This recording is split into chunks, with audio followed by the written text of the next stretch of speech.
Video को like करें, हमारे चैनल को सब्सक्राइब करें, पास वाले बेल आइकन को दबा दें ताकि हमारी आने वाली हर न्यू वीडियो की नोटिफिकेशन आपको मिलती रहे।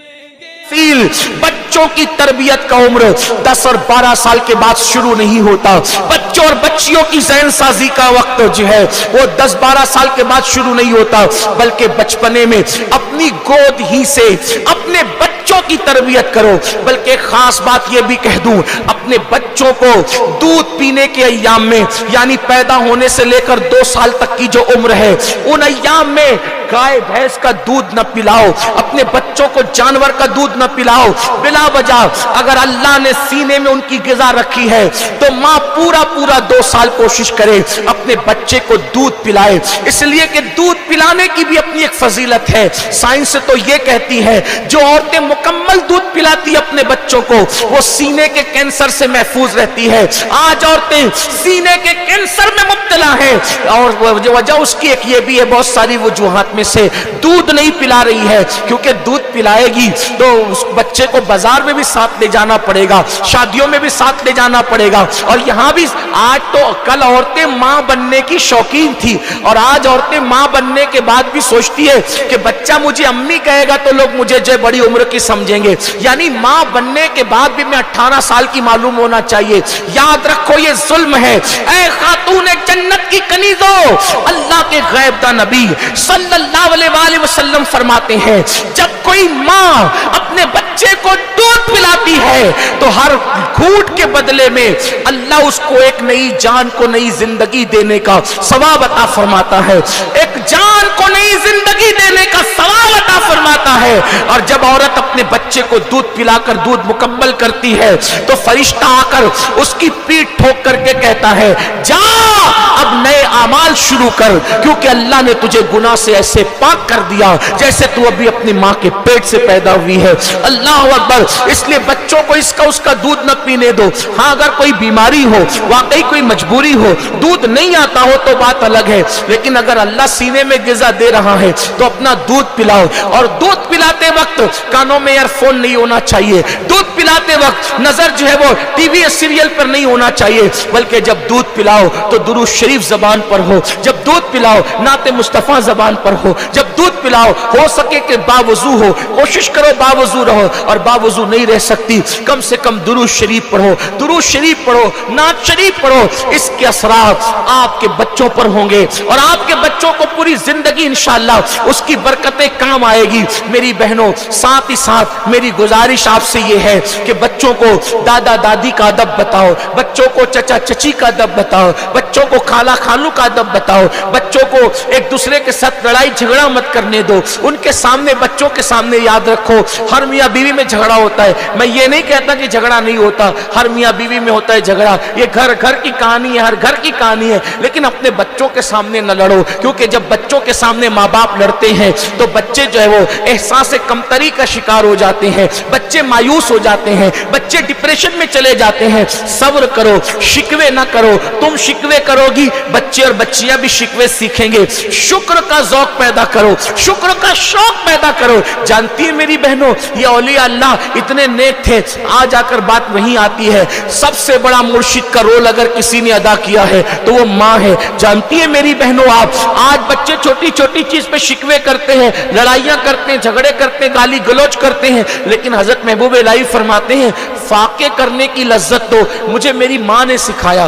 फाका किसे कहते हैं? भूखे रहना, भूखे रहना। फरमाते हैं हमारे घर में 3-3 दिन का फाका होता, लेकिन कभी शिकायत नहीं होती। क्यों शिकायत नहीं होती? कि जब हमारे घर में फाका कशी होती तो माँ ये नहीं कहती कि आज फाका है, माँ ये नहीं कहती कि आज फाका है, बल्कि जब फाका कशी की नौबत आती तो माँ कहती बेटा आज हम अल्लाह के मेहमान हैं, आज हम अल्लाह के मेहमान हैं। तो माँ का ये जुमला इतना लजीज लगता, खाने में वो लज्जत नहीं आती जो माँ के इस खूबसूरत जुमले में लज्जत आती है कि बेटा आज हम अल्लाह کے مہمان ہیں. اور جب کئی دن تک گھر میں کھانا ہوتا تو دل چاہتا ماں یہ کب کہے گی کہ آج ہم اللہ کے مہمان ہیں. تو میں اپنی امی سے پوچھتا ہوں, امی یہ بتاؤ ہم اللہ کے مہمان کب بنیں گے, ہم اللہ کے مہمان کب بنیں گے. اے خاتون جنت کی کنیزوں, خدا کے لیے اگر آپ نے اپنے بچوں کی تربیت نہیں کی, یعنی ان میں اللہ کا خوف, نماز کی عادت, باوضو رہنے کی عادت, دین, مذہب اور مسلک ان کو نہیں سکھایا,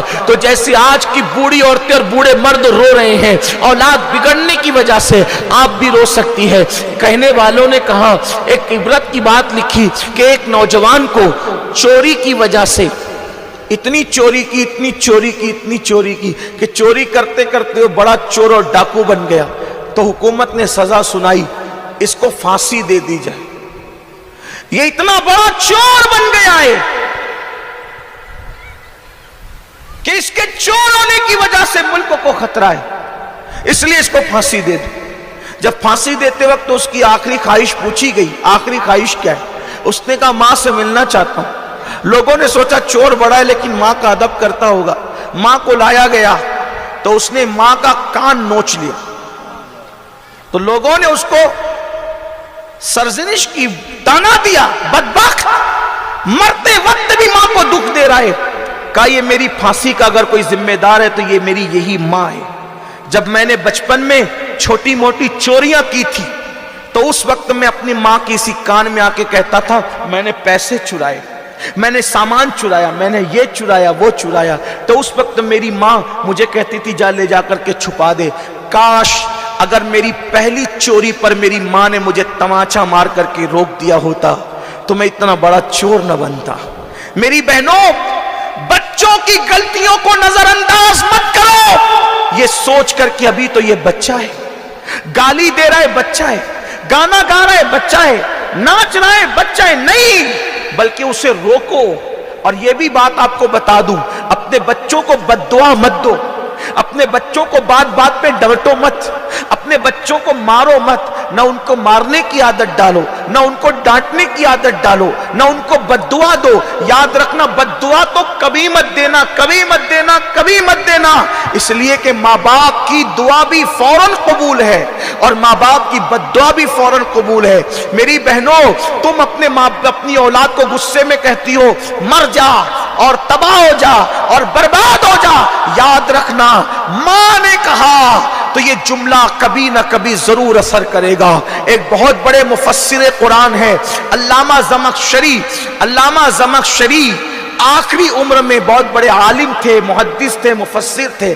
آخری عمر میں زمخشری کا پیر ٹوٹ گیا تھا.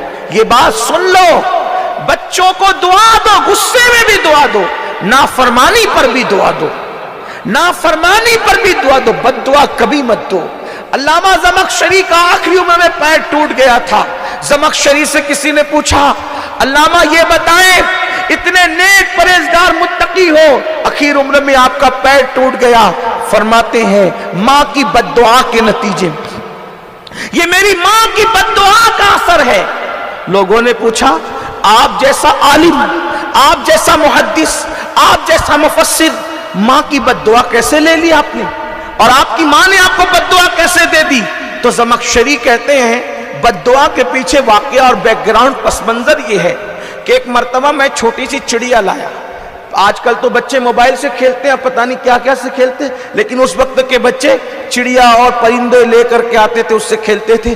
تو علامہ زمخشری کہتے ہیں کہ میں چھوٹی سی چڑیا لایا, اس کے پیر میں نے ڈورا باندھ دیا اور ڈورا باندھ کر کے میں چڑیا کو چھوڑ دیتا, وہ اڑتی, پھر میں ڈورا پکڑ کے کھینچ لیتا, پھر چڑیا میرے پاس آتی, پھر چھوڑ دیتا, پھر ڈورا پکڑ کے کھینچ لیتا, چڑیا میرے پاس آتی. اتفاق سے ایسا ہوا کہ اب کی بار میں نے جو چڑیا کو چھوڑا تو چڑیا گھونسلے میں جا کر کے بیٹھ گئی, اور بیٹھ گئی تو اس نے اپنے پیروں کے پنجوں سے گھونسلے کی لکڑیوں کو پکڑ لیا. میں کھینچتا رہا حتیٰ کہ میں نے زور سے کھینچا. جب ڈورا آیا تو ڈورے میں چڑیا کا کٹا ہوا پیر آ گیا, اس کا پیر ٹوٹ گیا اور پیر آ گیا. میری ماں نے دیکھا اور غصے میں کہا کہ تو نے چڑیا کا پیر توڑا, جا اللہ تیرا پیر توڑے.